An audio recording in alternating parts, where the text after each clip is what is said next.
Everyone, this is Neha Saini in front of you. तो जैसा कि हमने हमारा जो इलेक्ट्रोस्टैटिक है उसमें बहुत ही प्यारा सा टॉपिक था जिसका नाम था इलेक्ट्रिक फ्लक्स। वो फ्लक्स के हम लोग न्यूमेरिकल स्टार्ट कर चुके थे। 5 न्यूमेरिकल्स मैं आपको ऑलरेडी करा चुकी हूँ, जिनमें से मैंने आपको ये भी बताया था कि जो पैटर्न है हमारे जो इलेक्ट्रिक फ्लक्स है उसका जो फर्स्ट पैटर्न है उस पर जो न्यूमेरिकल्स थे, numerical number 3 and numerical number 4, वो दोनों ही न्यूमेरिकल्स बहुत अच्छे हैं। एग्जामिनर की पॉइंट ऑफ व्यू से, एग्जाम के पॉइंट ऑफ व्यू से वो क्वेश्चंस आपके आ सकते हैं। तो जो आज मैं आपको क्वेश्चंस कराने वाली हूँ, जो न्यूमेरिकल्स आज हम करने वाले हैं, वो न्यूमेरिकल्स थोड़े से अलग पैटर्न पे हैं। कुछ आपको नया जानने को मिलेगा, सीखने को मिलेगा और कुछ आपको याद भी करना पड़ेगा, क्योंकि ये पैटर्न आपके पहले वाले पैटर्न से बिल्कुल अलग है। इसीलिए मैंने जो फर्स्ट पैटर्न था उस पर आपको अलग लेक्चर था हमारा, और जो आज नए पैटर्न पे हम क्वेश्चंस करने वाले हैं वो थोड़ा सा डिफरेंट है। उसके कॉन्सेप्ट अभी आपको शायद क्लियर ना भी हो, तो सबसे पहले घबराइएगा तो बिल्कुल भी नहीं। जब मैं आपको ये न्यूमेरिकल्स कराऊंगी तो इनके जो सबसे पहले कॉन्सेप्ट है, क्योंकि मेरा मेन फोकस होता है आपके कॉन्सेप्ट क्लियर करने में, तो सबसे पहले मैं आपका कॉन्सेप्ट क्लियर करूंगी, देन उसके बाद हम न्यूमेरिकल्स करना शुरू करेंगे। ठीक है, तो आइए चलिए फिर फटाफट से शुरू करते हैं। हमारा जो क्वेश्चन नंबर है 6, क्वेश्चन में क्या डिफरेंट है और उसमें कौन सा हमारा कॉन्सेप्ट लग रहा है, दोनों ही चीजों पे मैं साथ साथ आपको ध्यान दिलाती चलूंगी, कैसे आपको देखना है उसको और कैसे सॉल्व करना है। ठीक है, करें फिर स्टार्ट। चलिए आइए, नोटबुक एंड पेन साथ लेके बैठेगा। कुछ इंस्ट्रक्शंस अगर टीचर आपको दे रहा है तो वो कुछ सोच समझ के ही दे रहा होगा। दोबारा कह रही हूँ, ये जो मैं अब न्यूमेरिकल्स आपको कराने वाली हूँ, इनसे रिलेटेड ना तो आपने कोई टॉपिक किया है अब तक, ना ही कोई क्वेश्चन किया है, ना ही कॉन्सेप्ट समझा है। कॉन्सेप्ट अभी साथ साथ समझाऊंगी तो साथ साथ ही समझते चलिएगा, नोटबुक में नोट डाउन भी कर लीजिएगा। ठीक है, तो चलिए भाई, थोड़ा सा इस न्यूमेरिकल को सीरियसली लेते हुए सबसे पहले हम लोग देखेंगे स्टेटमेंट में हमें क्या क्या दिया हुआ है। स्टेटमेंट के अकॉर्डिंग ही हमें क्वेश्चन को करना है। ए uniformly charge conducting sphere, words को बहुत ध्यान से देखिएगा प्लीज। यहाँ पे लिखा हुआ है यूनिफॉर्मली चार्ज कंडक्टिंग स्फीयर। मैंने यहाँ पे एक यूनिफॉर्मली चार्ज कंडक्टिंग स्फीयर ले लिया। अब एक बार इस वर्ड का मीनिंग समझो, मैं इस पे फोकस क्यों कर रही हूँ बार बार। ये हमारे पास स्फीयर है और ये स्फीयर हमारा कंडक्टिंग है। कंडक्टिंग का मतलब समझो, ये स्फीयर में मान लीजिए कि मैंने क्या किया, बहुत सारे चार्ज लिए और चार्ज ले जाके मैंने इसके सेंटर पे छोड़ दिए। इस स्फीयर के सेंटर पे मैंने चार्जेस का क्या कर दिया, वहां पे रख दिया है। अब ये कंडक्टिंग है। कंडक्टिंग का मतलब होता है कि कोई ऐसा मटेरियल जो चार्ज को फ्लो करने देता है। जैसे कि कंडक्टर्स होते हैं ना, कंडक्टर्स क्या होते हैं, जिनके पास फ्री इलेक्ट्रॉन हो सकते हैं और जो इलेक्ट्रिसिटी को क्या कर सकते हैं, पास कर सकते हैं।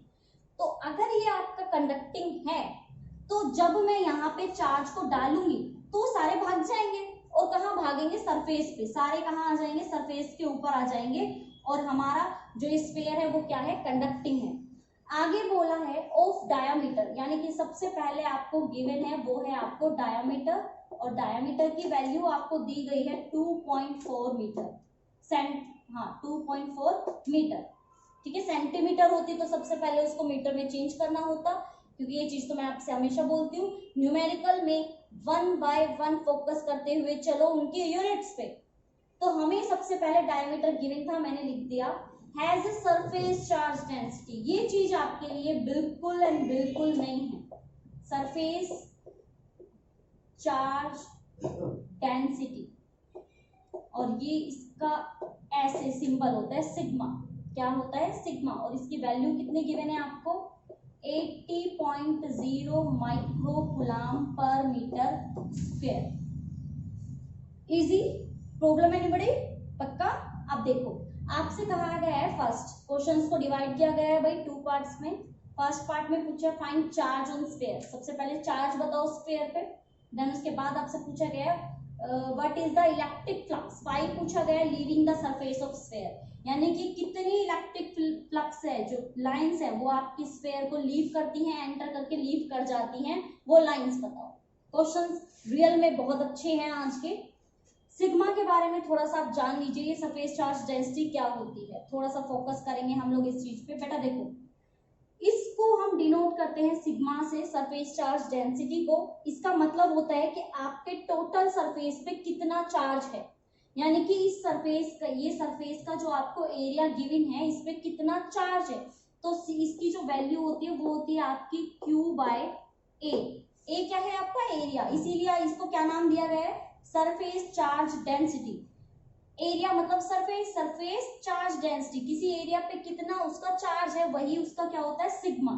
आपको सिग्मा तो गिवन है, आप एरिया भी निकाल सकते हो, लेकिन आपको क्या गिवन नहीं है, क्यू गिवन नहीं है, क्यू पूछा गया है। तो देखो क्यू आपसे पूछा गया है, फर्स्ट वाला क्वेश्चन सोल्व कर रही हूं मैं, क्यू बेटा आपसे पूछा गया है और आपको गिवन क्या है सिग्मा और ए। अब आप कहेंगे ए तो हमें गिवन नहीं है, माना, बिल्कुल माना इस बात को मैंने कि आपको, ये देखो नोट में लिख लेना साइड में, ठीक है, मैं इरेज कर रही हूँ, आप लिख लेना। तो देखो अब आप कहोगे कि मैम हमें तो एरिया गिवन ही नहीं है, ओके हमें सिग्मा तो गिवन है लेकिन हमें ए गिवन नहीं है। लेकिन बेटा थोड़ा सा क्वेश्चन को दोबारा से पढ़ो, क्वेश्चन को एक बार स्टार्टिंग से पढ़ो। ऊपर आपको क्या कहा गया है कि यूनिफॉर्मली चार्ज कंडक्टिंग स्फीयर है, तो स्फीयर का एरिया तो जानते हो, ये सिग्मा सिग्मा ही रहेगा। एरिया होता है आपका क्या, एरिया होता है 4 पाई आर स्क्वायर, ये तो जानते हो, इतना तो सारे बच्चे जानते हैं, कॉमन सेंस है। अब हमें सिग्मा की वैल्यू ऑलरेडी गिवन है 80, लेकिन हम 80 नहीं लेंगे क्योंकि माइक्रो है, तो 10 की पावर 6 भी आएगा -6। अब 4 तो हमारा 4 ही रहेगा, पाई 3.14, चाहो तो 22/7 भी ले सकते हो, इनटू। अब बात आती है रेडियस की, रेडियस कहाँ से लेके आए बेटा, रेडियस मानती हूँ नहीं है, लेकिन आपको स्फीयर की टोटल क्या दी गई है, डायमीटर। और आप सारे बच्चे बहुत अच्छे से जानते हो कि रेडियस जो होती है वो क्या होती है, डायमीटर की हाफ। तो जब आप इसको डिवाइड करोगे 2 से तो आपके पास वैल्यू कितनी आएगी, 1.2। दैट्स मीन यहाँ जो आर की वैल्यू आएगी वो आएगी आपके पास 1.2। और मैं आपसे हमेशा कहती हूँ पॉइंट वाली वैल्यू को स्क्वायर में मत लिखा करो, उनको 2 बार लिख दिया करो। तो 1.2 इंटू 1.2 है इजी। अब तक आपको कोई कंफ्यूजन, कुछ कंफ्यूजन नहीं होनी चाहिए, बस ये कॉन्सेप्ट आपके लिए नया है। ये तो मैं आपको स्टार्टिंग में ही बता चुकी हूँ कि सरफेस चार्ज डेंसिटी आपके लिए नया है। किसी स्फीयर के एरिया पे कितना चार्ज है वो उसकी सरफेस चार्ज डेंसिटी होती है। फॉर्मूला क्या होता है, sigma bye Q by area. तो हमने कहा कि हमें ए सिग्मा गिवन है, क्यू पूछा है, एरिया हम लोग खुद निकाल सकते हैं क्योंकि ये स्फीयर है। जब हम खुद निकाल सकते हैं तो निकाल लो भाई, ये हमें स्फीयर दिया गया है, स्फीयर का एरिया होता है 4 पाई आर स्क्वायर, वैल्यू पुट की मैंने, और अब आपको इन वैल्यूज को क्या करना है, सोल्व। अब सारा का सारा काम प्यारे बच्चों आपका है। चलो भाई सोल्व करना शुरू करते हैं। देखो सबसे पहले सोल्व करना शुरू करते हैं जीरो की वैल्यू को। भाई सबसे पहले इसकी वैल्यू 20 30 40, यानी कि 10 की पावर -6 था, 10 की पावर कितना हो गया भूल गई मैं तो, 2 3 4, 10 की पावर कितना 4, इजी। और एक जीरो बेटा यहाँ पे भी है, तो टोटल हमारी कितनी हो गई यहाँ पे 5, टोटल होगी ये 5, 10 की पावर 5। तो आप जब इसको सोल्व करोगे, जब आप लोग इसको सोल्व करोगे तो कुछ गड़बड़ वड़बड़ तो नहीं है ना, देख लो अभी तो कहीं पे कोई आपको ऐसा लग रहा हो कि कोई मिस्टेक है। तो यहाँ आपका -6 और ये 5 कितना बचेगा, 10 की पावर -1। अब बचता है आपका ये 8, आपका ये 4 3 1 4 और 12 इंटू 12, इन सबको क्या करना है आपको मल्टीप्लाई। और इसका आंसर मैं बता देती हूँ आपको, इस चार्ज को जब आप फाइंड आउट करोगे तो लगभग आपकी वैल्यू आएगी 1.45। पॉइंट लगा दिया है मैंने, अब कहना मत यहाँ पे -1 आया था और 10 की पावर कैसे ले आई। जब आप इसको खुद सोल्व करके देखोगे तो आंसर आ जाएगा, ठीक है। तो लगभग आपकी इतनी वैल्यू आती है। आप इसको क्या करके देख लेना, सोल्व करके एक बार प्लीज देख लेना, ये वैल्यू आपके चार्ज की आ जाती है। तो फर्स्ट जो हमारा क्वेश्चन था, क्वेश्चन क्या था, फाइंड चार्ज ऑन स्फीयर, यानी कि चार्ज जो स्फीयर है उसके ऊपर चार्ज कितना होगा, तो लगभग इतना चार्ज होगा। अब ये तो बात थी हमारे ए की। बी क्वेश्चन में हमसे क्या पूछा गया है, एक बार देखिए, पूछा गया है what is the electric flux, कितना फ्लक्स होगा leaving the surface of sphere. जब आपका फ्लक्स जो लाइंस है वो इसको क्रॉस करके बाहर निकलेंगे तो कितनी लाइंस निकलेंगी, कितना फ्लक्स निकलेगा, वो आपसे पूछा गया है। अब आप जानते हैं, वी नो दैट क्या जानते हैं आप लोग बहुत अच्छे से जानते हैं, फाई इज इक्वल टू क्या होता है, क्यू बाय एप्सिलॉन नॉट होता है। क्यू की वैल्यू आपने अभी अभी फाइंड की है इसी स्फीयर पे, तो ये हो जाएगी आपकी 1.45 10⁻³ और इस फाई नोट की वैल्यू तो आप सब जानते ही हैं 8.85 10⁻12। तो ये आपके पास वैल्यू आ चुकी है। अब इस क्वेश्चन को, जैसे कि मैं हमेशा बोलती हूँ, एक होमवर्क तो आपको मिलेगा ही मिलेगा। लास्ट वीडियो में मैंने आपको कोई भी होमवर्क नहीं दिया था, तो अब आपका जो होमवर्क है वो ये रहेगा। ये जो फाई है, ये जो हमारा सेकंड क्वेश्चन है, इसका जो हमें फाई निकालना है, फ्लक्स निकालना है, इस फ्लक्स की वैल्यू आप मुझे निकाल के दिखाओगे। ये काम आपका रहेगा, ठीक है। तो ये आप इसका फाइनल रिजल्ट होमवर्क में लिख लो अपनी नोटबुक में, ये आपका होमवर्क होगा और ये क्वेश्चन आपको करके दिखाना है, मतलब करके दिखाना है कंपल्सरी। कोई भी बहाना नहीं चलेगा, आप कमेंट करके मुझे इसका आंसर बताओगे, ठीक है। तो ये आपका क्वेश्चन हो गया, बिल्कुल नए पैटर्न का फर्स्ट क्वेश्चन था। अब हम करेंगे हमारा सेकंड क्वेश्चन। देखते हैं हमारे सेकंड क्वेश्चन में हमें क्या बताया गया है, क्या समझाया गया है, किस तरह से हमें इसको क्या करना है, सोल्व करें। फिर जल्दी से आ जाओ। फिर देखो भाई, तो सबसे पहले जो मैं हमेशा आपसे बोलती हूँ, सबसे पहले जो क्वेश्चन है उसमें स्टेटमेंट को देखो। स्टेटमेंट में जो भी आपको गिवन वैल्यूज दी गई हो उन गिवन वैल्यूज को समझो, देन उसके बाद सोल्व करेंगे हम हमारा न्यूमेरिकल, ठीक है। तो गिवन क्या क्या है, सबसे पहले गिवन देखो। गिवन में आपको बोला गया है ए स्फेरिकल कंडक्टर ऑफ रेडियस। सबसे पहले रेडियस आपको गिवन है, रेडियस आपको गिवन है 12 सेंटीमीटर। हाँ, अब देखते हैं कौन कौन बच्चे यहाँ पे ध्यान देते हैं, कौन कौन ध्यान देता है न्यूमेरिकल्स में। रेडियस की वैल्यू लिखते ही उसको अब तक दिमाग में एक चीज आ गई होगी, क्या है वो चीज मैं बताऊंगी लास्ट में, आपको खुद को ध्यान देना है थोड़ा सा। तो हमने कहा रेडियस 12 है, has a charge of, charge भी आपको गिवन है, चार्ज की भी वैल्यू आपको गिवन है और वो है 1.6 × 10⁻⁷ कूलम। फिर बोला है distributed uniformly on its surface, uniformly distributed है। और ऐसा कब होता है, जब चार्ज आपका कैसा हो, चार्ज जो स्फीयर है वो आपका कैसा हो, वो आपका कंडक्टिंग हो, तभी चार्ज सारे के सारे क्या हो जाएंगे, डिस्ट्रीब्यूटेड। ये मैंने आपको इस क्वेश्चन में भी बताया था कि अगर सारे के सारे चार्ज को मैं हाथ में लूं और स्फीयर के बिल्कुल बीच में छोड़ जाऊं तो सारे सरफेस पे आ जाते हैं। क्यों? क्योंकि स्फीयर आपका कंडक्टिंग है और कंडक्टिंग स्फीयर का मतलब होता है कि जब आप उसमें चार्ज लेके आओगे तो वो चार्ज सारे के सारे चार्ज आपके डिस्ट्रीब्यूटेड हो जाते हैं उस सरफेस पे, ठीक है। तो बाद में बोला गया है व्हाट इज इलेक्ट्रिक फील्ड, आपको फाइंड क्या करना है, इलेक्ट्रिक फील्ड फाइंड करना है, लेकिन अलग अलग पॉइंट पे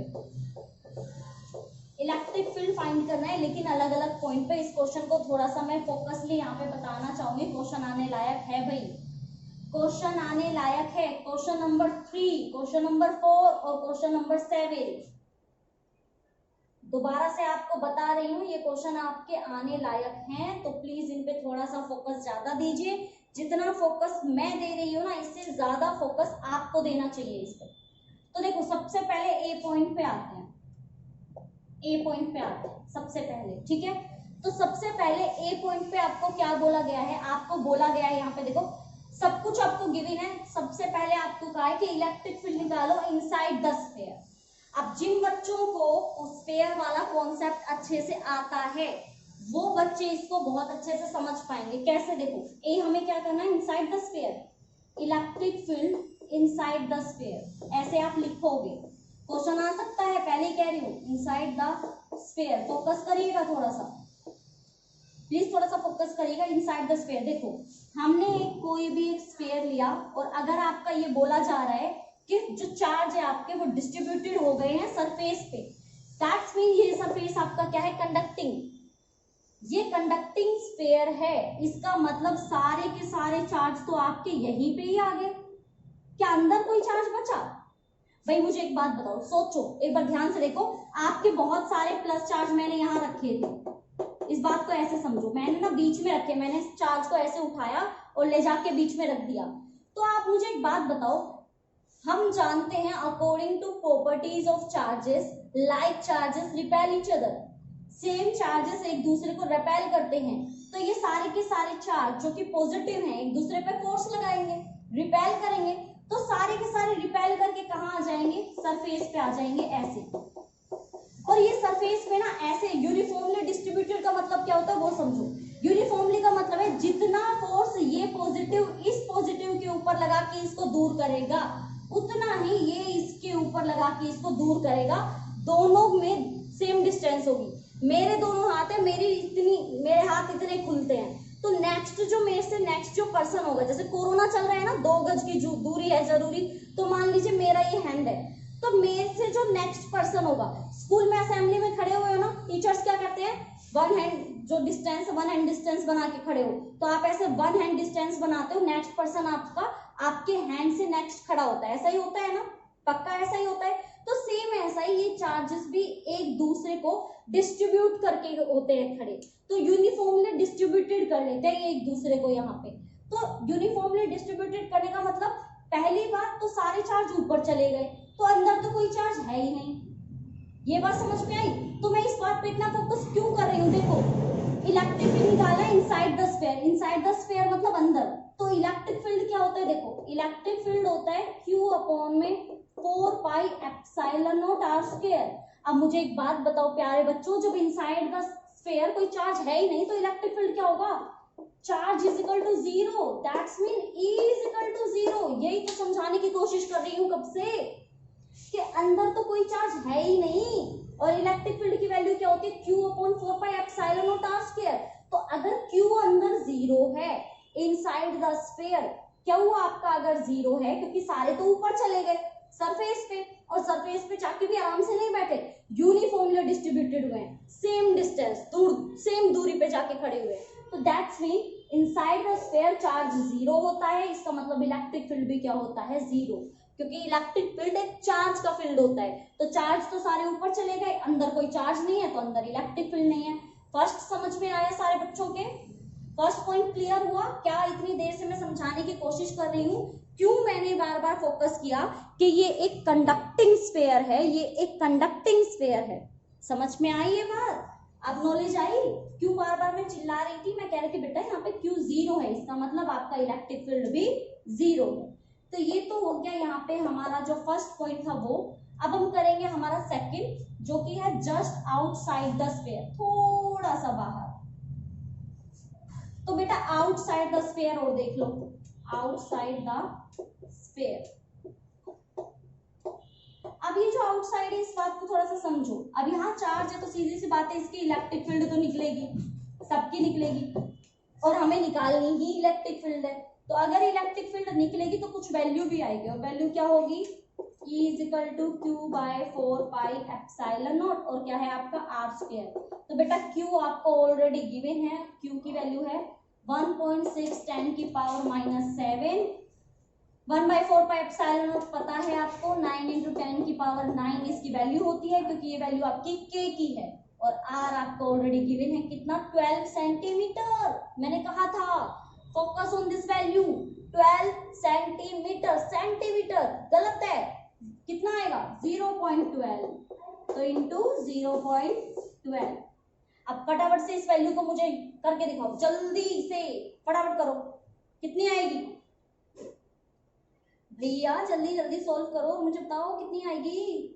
बहुत आसान है ना, देखो 7 9, यहाँ से हटाओगे 2 2 4, ये आ जाएगी आपकी 10 की पावर -4 नहीं सॉरी +4 आएगी, और यहाँ से हटाओगे तो ये एक कम कर लो, ये हो जाएगी आपकी 3। अब सोल्व करो, 9 और 3 12, 12 में से -7 जल्दी से माइनस करो, 12 में से -7 जल्दी से माइनस करो, और देन उसके बाद 9 16 और 12 को मल्टीप्लाई डिवाइड कर लेना। ये काम मैं आप पे छोड़ दी भाई, इतना क्वेश्चन समझाने में मैंने मेहनत की है, इतनी मेहनत आप लोग करोगे, मेरी हेल्प करोगे ना?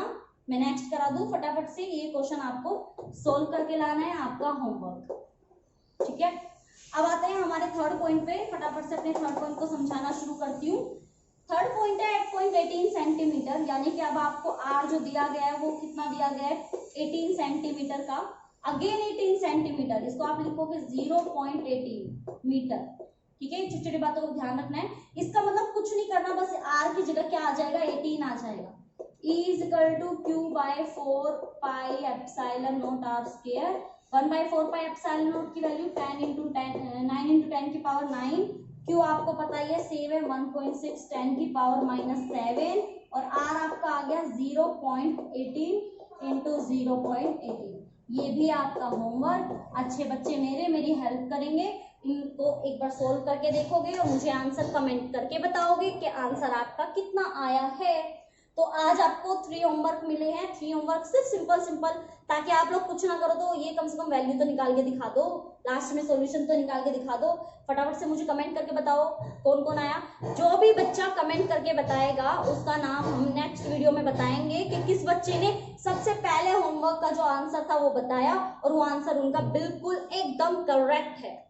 तो चलिए फिर, अभी हमारा न्यूमेरिकल रह गए हैं, वो न्यूमेरिकल्स कर लेते हैं। उससे पहले ये दोनों क्वेश्चन अच्छे से करके देख लेना। ये स्फीयर वाला दोबारा कह रही हूँ, क्वेश्चन नंबर 7, 3, 4, 7 दोनों बहुत इंपॉर्टेंट है, खासकर तो ये वाला बहुत इंपॉर्टेंट है। आप खुद देख। अब शुरू करते हैं हमारा नेक्स्ट क्वेश्चन। ये जो क्वेश्चन मैं अब आपको कराने जा रही हूँ, ये क्वेश्चन टोटली आपका थ्योरेटिकल बेस्ड है। थ्योरेटिकल बेस्ड का मतलब इस क्वेश्चन पे आपको थोड़ा सा अपना कॉमन सेंस और अब तक जितने भी टॉपिक्स आपने किए हैं उन टॉपिक्स में जो भी हमें सीखने को मिला है उन सभी का ही यूज इस न्यूमेरिकल में होगा। वैसे ये न्यूमेरिकल ही है, लेकिन इसमें थोड़ा सा फोकस हमें देना है, तो उस फोकस पे आप ध्यान दीजिएगा कि फोकस किस चीज पे देना है। शुरू करें फिर। आइए फिर देखते हैं कि इस क्वेश्चन में ऐसा क्या है जो बिल्कुल इस क्वेश्चन को डिफरेंट बना देता है, जिसपे हमें इतना फोकस करने की जरूरत है। तो जब आप यहाँ पे क्वेश्चन को पढ़ना शुरू करते हो बेटा, तो आप इस क्वेश्चन में देखोगे क्या क्या लिखा हुआ है। A thin plane sheet of area. Thin plane sheet समझते हो? अगर आपके पास अभी कोई पेपर हो, अभी मेरे पास है नहीं, अगर आपके पास अपनी नोटबुक का पेपर है, नोटबुक लेके बैठे हो ना, नोटबुक और पेन, तो आपको क्या करना है, अपनी नोटबुक और अपना पेन, अपनी नोटबुक देखो एक बार। नोटबुक जब देखोगे तो नोटबुक का पेज होता है ना, पेज, एक पेपर, सिर्फ एक पेपर, उस पेपर को ऐसे उठाओ और उसको जब आप ऐसे करते हो कितना पतला सा होता है ना पतला। उस प्लेन शीट की बात की गई है, उस पेपर की बात की गई है यहाँ पे। तो हमें कहा गया कि उस प्लेन शीट का जो एरिया है उसका डायमेंशन हमें एक्चुअल में गिवन है। जो बच्चे ये नहीं समझ पा रहे कि 2x1 का मतलब क्या है, तो बेटा यहाँ पे लेंथ एंड ब्रेथ की बात की गई है, क्योंकि एरिया होता है किसी भी, देखिए पेपर कैसा होगा, आपका पेपर कुछ इस तरह का होगा। तो ये आपकी दी गई है 2 मीटर और ये आपकी दी गई है 1 मीटर, तो इसका एरिया क्या हो जाएगा, साइड इंटू साइड, यानी कि 2x1। ये चीज समझ में आया आपके? तो यहाँ पे हमें ऐसे दे रखा है कैरियर्स का, बोल रहा है एक टोटल चार्ज ऑफ 53.110 माइक्रोकूलम। ये आपको चार्ज की वैल्यू दी गई है, तो आप लिख भी सकते हैं गिवन में कि आपको चार्ज कितना गिवन है। यहाँ पे चार्ज आपको गिवन है 53.10 माइक्रोकूलम। बोल रहा है what would be the electric field due to this. Actual में हमें निकालना क्या है, एक्चुअल में यहाँ पे हमें निकालना है electric field sheet at A point distance 1 centimetre from the sheet. कि अगर मैं आपसे पूछूं कि ये आपकी शीट है और इसे कितनी दूर, 1 सेंटीमीटर, इतनी दूरी पे अगर मैं पूछूं तो इलेक्ट्रिक फील्ड की क्या वैल्यू होगी, क्योंकि भाई मान लो इसके ऊपर चार्ज है तो इलेक्ट्रिक फील्ड की डायरेक्शन जा रही होगी, बिल्कुल ऐसे इलेक्ट्रिक फील्ड जा रहे होंगे। तो यहाँ कितनी वैल्यू है आपके इलेक्ट्रिक फील्ड की, वो एग्जैक्टली आपसे यहाँ पे पूछी गई है। तो वही आपको क्या करनी है, यहाँ पे फाइंड आउट करनी है। अब ये क्वेश्चन इतना डिफरेंट क्यों है वो भी मैं आपको बता दूं। इस क्वेश्चन को मैंने लास्ट में क्यों कराया है, क्योंकि बेटा इस क्वेश्चन में जो इलेक्ट्रिक फील्ड आपको निकालनी है, चलो मैं आपको पहले ही बता दूं, जो इलेक्ट्रिक फील्ड आपको निकालनी है, जो फॉर्मूला होता है इस इलेक्ट्रिक फील्ड को निकालने का, ये जो फॉर्मूला मैं अब आपको बताने जा रही हूँ, वो सिर्फ इस प्लेन शीट, इस इनफाइनाइट प्लेन शीट पे ही लागू होगा और किसी पे भी नहीं होगा। तो वो होता है आपका sigma bye 2 epsilon not. Epsilon naught की वैल्यू आप सब लोग जानते ही हैं, लेकिन सिग्मा आपका क्या होता है, सरफेस चार्ज डेंसिटी, जो हम हमारे पहले वाले न्यूमेरिकल में कर चुके हैं कि जो सिग्मा होता है वो होता है आपका चार्ज बाय एरिया, होता है ना। तो अब आप लोग जानते हैं, अगर मुझे ये फॉर्मूला लगाना है, मुझे अगर इस शीट के यहाँ पे 1 सेंटीमीटर की दूरी पे ये फाइंड आउट करनी है इलेक्ट्रिक फील्ड, तो मुझे ये फॉर्मूला अप्लाई करना पड़ेगा, लेकिन उसके लिए मुझे सिग्मा चाहिए और सिग्मा होता है Q बाय A। तो कैसे करोगे, देखो सबसे पहले आप निकालोगे, फाइंड आउट करोगे sigma, surface charge density. First of all we are find out the surface charge density sigma which is equal to Q by A। Q की वैल्यू आपको ऑलरेडी गिवन है कितनी, 53.10 माइक्रो है। माइक्रो हम कैसे लिखते हैं, 10⁻⁻6 करके। एरिया आपका 2 लेके चलोगे आप तो कितना हो जाएगा, 2 × 2, क्योंकि वन साइड का ले रहे हैं। तो जब आप इस पूरी वैल्यू को सोल्व करोगे, यानी कि जब आप सिग्मा निकालोगे, तो आपका लगभग जो आएगा बेटा, ये आएगा आपका 26.55 10⁻⁻6। लगभग इतनी चार्ज डेंसिटी आपकी आएगी। अब हमें ये थोड़ी ना निकालना था, हमें ये पुट करना है इसमें। So now for finding electric field, तो इलेक्ट्रिक फील्ड क्या है आपकी, सिग्मा बाय 2 एप्सिलॉन नॉट, यही होगी। तो E की वैल्यू क्या आ जाएगी, सिग्मा आपका कितना आया, ये आया 2655 10⁻⁻6। लिखिए यहाँ पे यूनिट लिखने मत भूल जाना, ठीक है। तो आपकी जो नीचे 2 और एप्सिलॉन की वैल्यू कितनी होती है, 8.85 10⁻⁻12। बेटा ये आप लोग सोल्व करोगे, जब आप इस सारी वैल्यू को सोल्व करोगे, देखो यहाँ से आपके पास 6, ये आपकी 12, तो जब आप इन सारी की सारी वैल्यू को सोल्व करोगे तो लगभग आंसर आएगा 1.5 10⁻⁻6। और यूनिट क्या होती है, न्यूटन कूलम्ब इनवर्स। ये आपकी आ गई इलेक्ट्रिक फील्ड की वैल्यू, जो आपके इस न्यूमेरिकल में हमें फाइंड आउट करने के लिए कहा गया था। तो आप खुद से एक बार इस वैल्यू को पूरा ऊपर से नीचे तक एक बार देख सकते हो। अगर अब भी आपको कहीं पे कोई डाउट है, कोई चीज समझ में नहीं आ रही है, तो आप मुझसे पूछ सकते हो।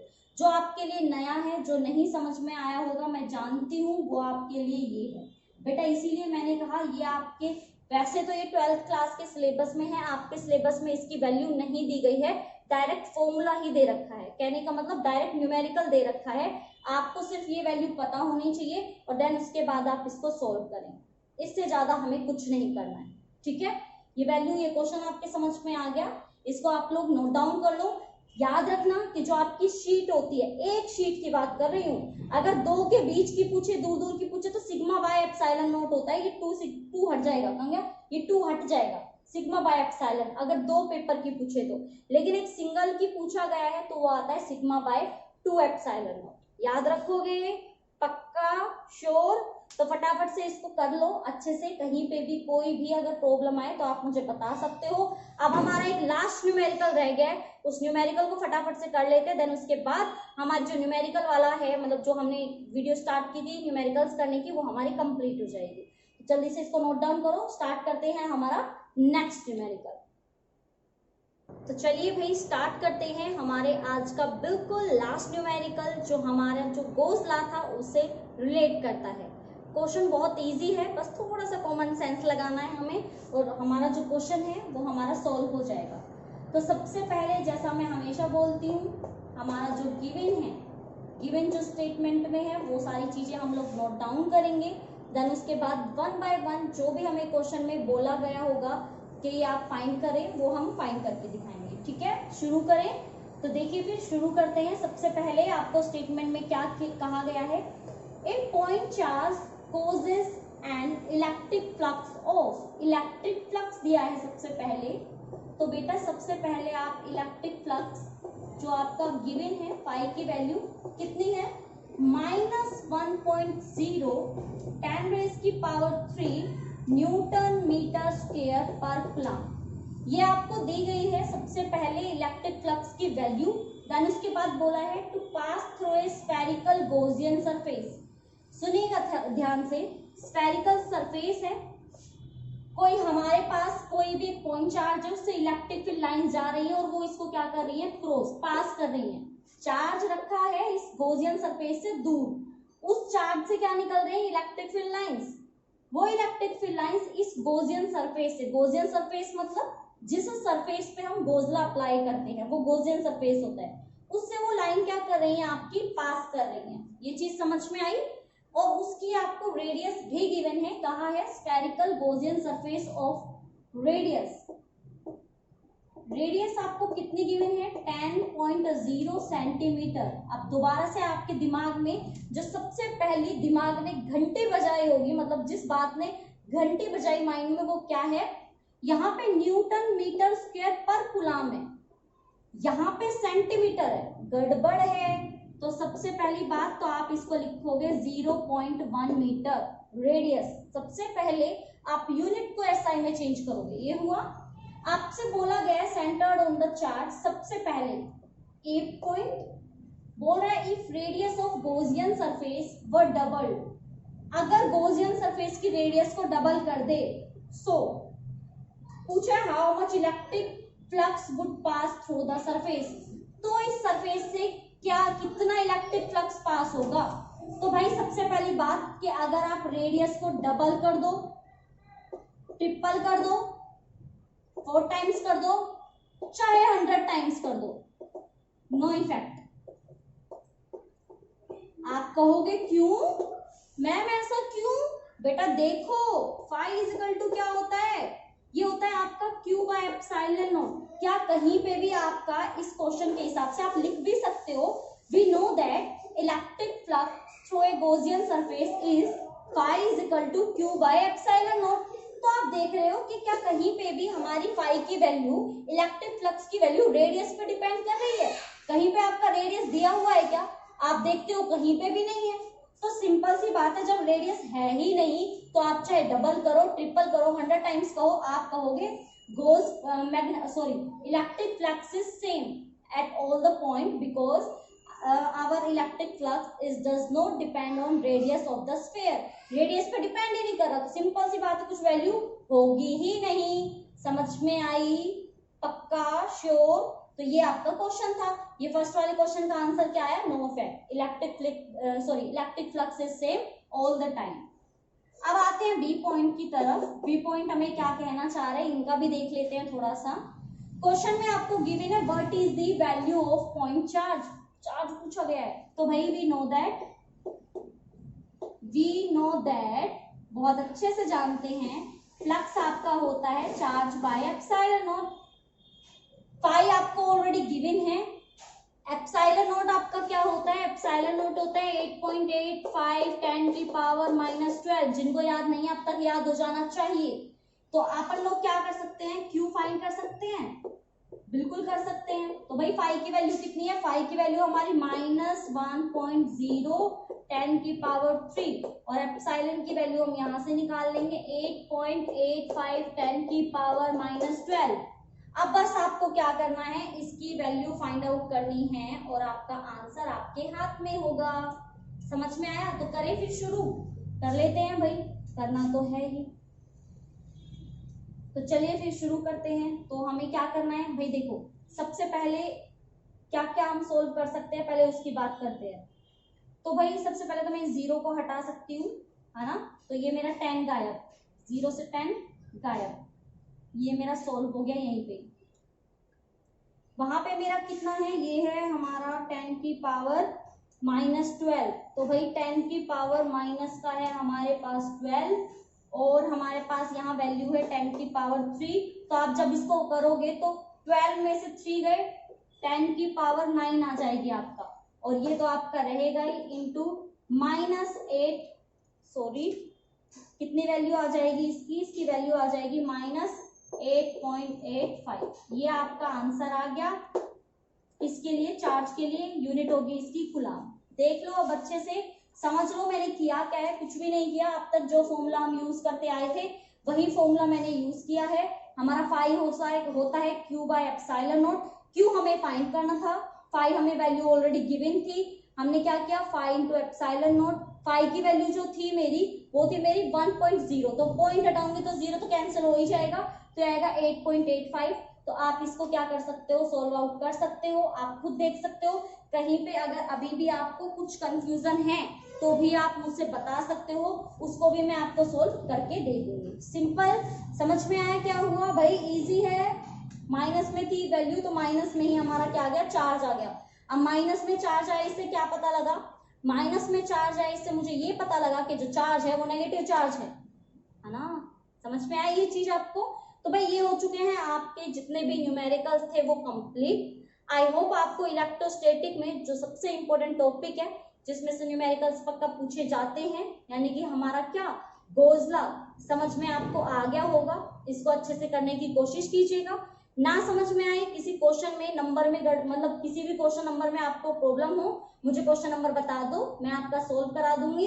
कहीं पे भी गड़बड़ हो तो, लेकिन स्किप मत करना। ये सोचो ये चीज समझ में नहीं आई, हमें नहीं आई, क्या पता औरों को भी ना आई हो, तो आप अपना बताइए, औरों की टेंशन ना लो, ठीक है। तो आज हमारा यहाँ पे न्यूमेरिकल जो पैटर्न था वो फिनिश हो चुका है। अब हम नेक्स्ट वीडियो में करेंगे हमारा नेक्स्ट टॉपिक। तब तक के लिए आपका एक ही जो हमेशा होमवर्क रहता है, जो होमवर्क मिला है वो तो मिला ही है, ऊपर से जितने आपको क्वेश्चन कराए हैं ये सारे आप अपनी नोटबुक में नोट डाउन करोगे, कहीं भी स्किप नहीं करोगे, अच्छे बच्चे बनोगे, सारी वैल्यूज को फाइंड आउट करोगे और इन क्वेश्चंस को एक बार खुद से प्रैक्टिस करके देखोगे। चैनल को अगर सब्सक्राइब नहीं किया है तो थोड़ा सा चैनल की तरफ भी ध्यान दीजिए। अगर चैनल पे बच्चे आएंगे तभी तो मेरा पढ़ाने का मन करेगा ना, और बच्चे तब आएंगे जब आप शेयर करोगे। तो प्लीज चैनल को शेयर कीजिए अपने दोस्तों के साथ, अपने क्लासमेट्स के साथ। यहाँ पे टीचर्स लगे हुए हैं आपके बेस्ट रिजल्ट के लिए, आपके बेस्ट रिजल्ट के लिए टीचर्स मेहनत कर रहे हैं, तो आप तो डबल कर सकते हैं ना, करेंगे ना। तो चलिए फिर मिलूंगी आपसे नेक्स्ट वीडियो में, नेक्स्ट लेक्चर में एक नए टॉपिक के साथ। बिल्कुल तैयार होके आइएगा, सब कुछ प्रिपेयर करके आइएगा, सब कुछ अच्छे से जो था आपका करवा चुकी हूँ, बस ये करके आओ। नए जो हम टॉपिक करेंगे उसके एकदम नई एनर्जी के साथ आइएगा, ठीक है। तो मिलूंगी आपसे नेक्स्ट वीडियो में, तब तक के लिए आपसे विदा चाहती हूँ। ध्यान रखिएगा अपना। Okay, bye bye, take care.